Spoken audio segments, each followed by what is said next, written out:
Bracket ఆటలు నిన్న ఏదో పెద్ద ఈవీఎం ఎమ్మెల్యే ఏదో ప్రెస్ మీట్ పెట్టి వైఎస్ఆర్ కాంగ్రెస్ పార్టీ కార్యకర్తలు అని చెప్తా ఉన్నాడు.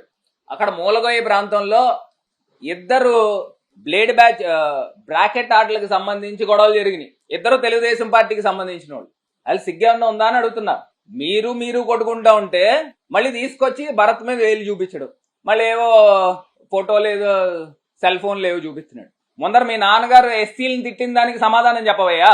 డైరెక్ట్ గా రెడ్ హ్యాండెడ్ గా దొరికిన దానికి అటు మూలగైలో బ్రాకెట్ ఆటల్లో గొడవలు జరిగినప్పుడు కూడా ఎస్పీకి ఫోన్ చేసి అరెస్ట్ చేయమని చెప్పింది నేనే. ఈ అమ్మాయిని పాపం రోడ్డు పైన కొడితే వాళ్ళందరినీ కూడా అరెస్ట్ చేయించింది నేనే. ఇమీడియట్ గా ఈ వీడియోస్ అన్ని ఎస్పీ గారికి పంపించి, దాని తర్వాత పొలిటికల్ టర్న్స్ ఎంత చిల్లరగా జరుగుతూ ఉంటది అనేది ఈవీఎం ఎమ్మెల్యే గురించి ఈ అమ్మాయి మాట్లాడింది.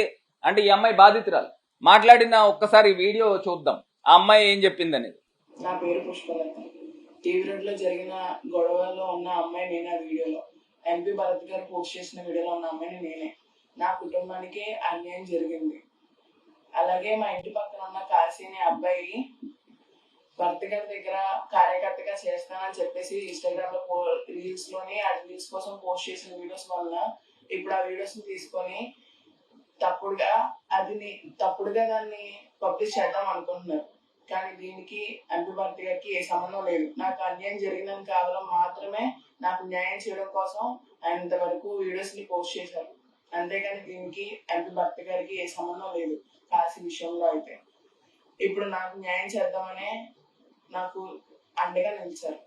దీనికి నేను కృతజ్ఞతలు తెలుపుకున్నాను. అలాగే ఇప్పుడు తెలుగుదేశం టీడీపీ పార్టీ వాళ్ళు నా కోసం కేసుని తారుమారు చేద్దామని చెప్పేసి నా దగ్గరికి వచ్చి నన్ను బెదిరించడానికి కూడా ప్రయత్నించారు.